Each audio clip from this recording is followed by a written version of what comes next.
ये बघा मित्रांनो, माझी मम्मी काय करतीये. ये झुरळांना मारण्यासाठी इतकं काम करायला लागले. तर आम्हाला हे पेस्ट कंट्रोल करायसाठी लय मेहनत लागलेली आहे. काऊन की इतके झुरळ झालते ते आमचं घर नाही झुरळांचाच अड्डा येऊ. बघा कसे झुरळ हवत असते. तर माझ्या मम्मीने पुरं साफ करून असं केलं आहे. तर बघा नक्की कसं दिसलं तुम्हाला. हे झुरळ घरी एक लिक्विड केलं आणि पेस्ट कंट्रोल करायसाठी आम्ही सर्व भांडे ते ठेवायचं होतं आम्हाला.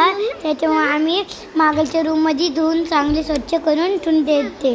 काऊन की त्याच्यावर धुळा नाही हवं आणि चांगले भांडे पाहिजे.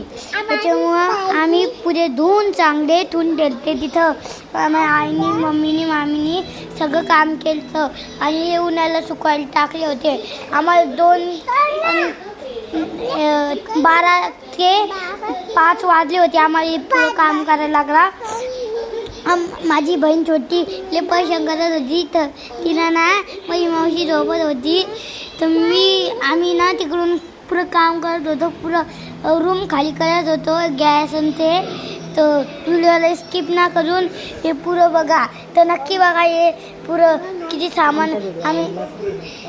आमचा व्हिडिओ आवडला असेल तर नक्की सबस्क्राईब चॅनल आणि शेअर करा. सगळ्या मित्रांना शेअर करा. इकडे बघा, रुद्रांशने सांगितल्याप्रमाणे आपण पेस्ट कंट्रोल करतोय. नंतर ते आमच्या किचन ओट्याखालील झुरळ आहेत. खूप सारे झुरळ झाले होते. आमच्या सज्जावरती झाले होते, रॅकवरती झाले होते. तर तुम्ही म्हणत असाल की एवढे दिवस काही यांनी झोपा काढल्या काय, तर तसं नाही आहे. आम्ही अगोदर हीटची फवारणी केली होती 1 महिन्या अगोदर. पण त्याने फक्त आम्हाला झुरळ थोडेफार प्रमाणात हे झाले होते. पूर्ण झुरळ कमी झालेच नाही होते. सगळे झुरळ परत जशाला तसे आम्हाला दिसायला लागलेत. त्यामुळे आम्ही आता परत हे पेस्ट कंट्रोल करण्याचा प्रयत्न करतो आहे. तर यावेळेस आम्ही हीट न आणता घरीच लिक्विड बनवायचं ठरवलं आहे. आम्हालाही गॅरंटी नाही होती की बाबा ते लिक्विड काम करेल की नाही, बट आम्ही ट्राय करतो आहे. आणि खरं सांगायचं गेलं तर खरंच त्या लिक्विडने म्हणजे पूर्ण झुरळ अक्षरशः मारून टाकले. एकही झुरळ आता घरी राहिलेलं नाही आहे. असं एवढं प्रभावशाली ते लिक्विड होतं. तर इकडे बघा मी हे फवारणी करते आहे झुरळावरती. आणि झुरळ कसे खाली पडत आहेत, 1-5 मिनटात ते सगळे झुरळ मरून पडणार आहेत.